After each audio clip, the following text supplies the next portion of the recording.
Right now, something is narrating this to you inside your head. It has a specific rhythm, a familiar tone, and you have never once stopped to wonder who it thinks it's talking to. You assume that voice is you, the absolute core of your identity, the author of your choices, the president of your mind. It isn't. That voice does not run your life. It is just the press secretary. Welcome to the press secretary illusion. Imagine a glass slipping off the edge of a table. It happens in a fraction of a second. Your hand shoots out. You catch it midair. Then, a full second later, the voice in your head chimes in. "Nice catch," it says. "I'm glad I noticed that." But the voice didn't catch the glass. The voice didn't even see the glass falling. Your nervous system reacted before the voice could even form a syllable. The voice just stepped up to the podium afterward. It took the credit. It pretended it was in charge the whole time. This isn't a philosophical metaphor. It is a proven biological mechanism. In the 1960s, neuroscientist Michael Gazzaniga proved it. He studied split brain patients, people whose left and right brain hemispheres had been surgically severed, two disconnected halves trapped in one skull. Gazzaniga would flash a terrifying image, but he only showed it to the right side of the patient's brain. The patient's body reacted instantly. Palms sweated, heart raced, pure biological panic. But the speech center lives in the left hemisphere. The left brain didn't see the image. It had no idea why the body was suddenly terrified. When Gazzaniga asked the patient why they were upset, they didn't say, "I don't know." The voice in their head instantly invented a lie. "I'm just nervous about this room," they would say. Or, "You're making me anxious." Seamlessly fabricated. The voice didn't know the truth, so it drafted a press release. It conflated a physical reflex with a psychological narrative. And the terrifying part? The patient completely believed their own lie. Your brain does this exact same thing to you. Every single day, you feel a sudden surge of anxiety in a crowded grocery store. Your body is just reacting to fluorescent lights and too much noise. Pure sensory overload. But the voice in your head hates a mystery. It demands a reason, so it searches your mental archives. "We must be anxious about that email we sent yesterday," it declares. And just like that, a biological reflex becomes an existential crisis. The press secretary spun the story, and you bought it without questioning it. But the illusion goes deeper. The voice isn't just lying about your emotions, it is lying about your choices. Welcome to the half-second lag. In 1983, a researcher named Benjamin Libet ran a study that ruined free will. He hooked subjects up to an EEG machine. He put a highly precise clock in front of them, and he gave them one simple instruction: press a button whenever you feel the urge to do so. Just note the exact millisecond you consciously decide to move. The results broke the foundation of human psychology. Libet found that the brain's motor cortex fired up to press the button first, a full 500 milliseconds before the subject was consciously aware of deciding to press it. Half a second. In the realm of neuroscience, half a second is an absolute eternity. Your subconscious makes the decision. It initiates the physical action. And then 500 milliseconds later, it updates your conscious awareness. The voice in your head steps to the mic and says, "I think I'll press the button now." You are living in the past. You are watching a tape delay of your own existence. Every time you pick a shirt from the closet. Every time you choose what to eat for dinner. The decision was already made in the dark, silent machinery of your neurology.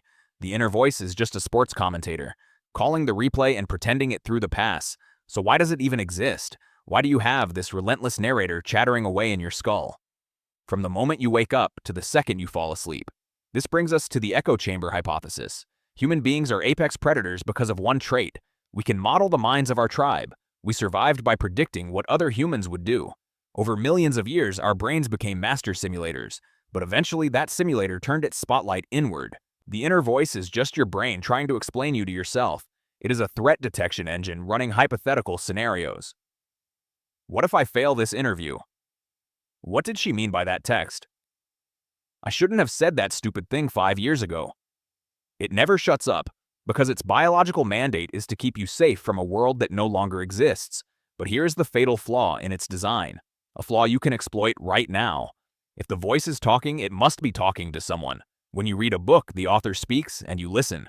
When the voice in your head complains about the traffic, who is the audience?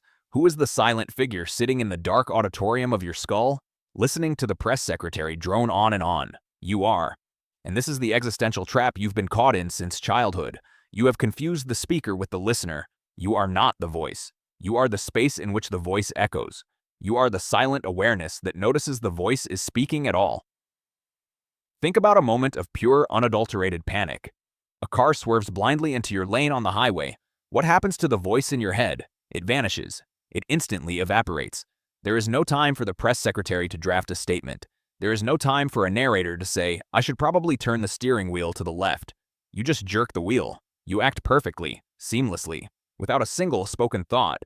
And you do not disappear in that moment. You do not cease to exist just because the voice went quiet. In fact, you are more alive in that split second than at any other time in your day. The narrator stepped out of the room, and the real you took the wheel. Athletes call it the flow state. Mystics call it enlightenment. Neuroscientists call it transient hypofrontality, the temporary shutting down of the prefrontal cortex. It is the moment you stop narrating your life and finally start living it. You don't need the voice. The reality is, it needs you. It needs your constant attention to survive. It demands that you identify with its endless stream of judgments and fears, because the moment you stop identifying with it, it loses all its power over you.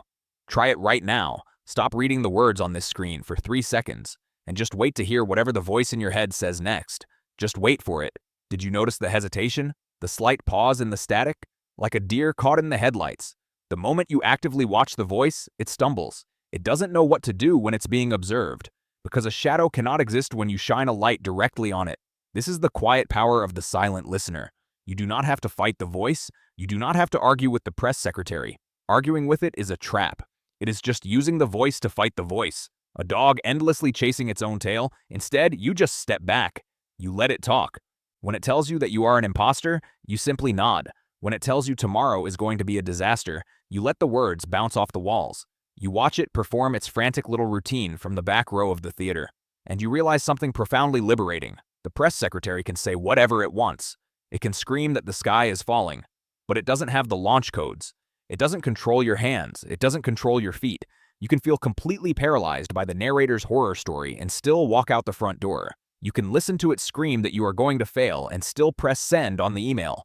The voice will always be there, chattering away in the background, like a radio left on in an empty room. You don't have to unplug the radio. You just have to remember that you are the room. Vast, quiet, and completely untouchable. Probably.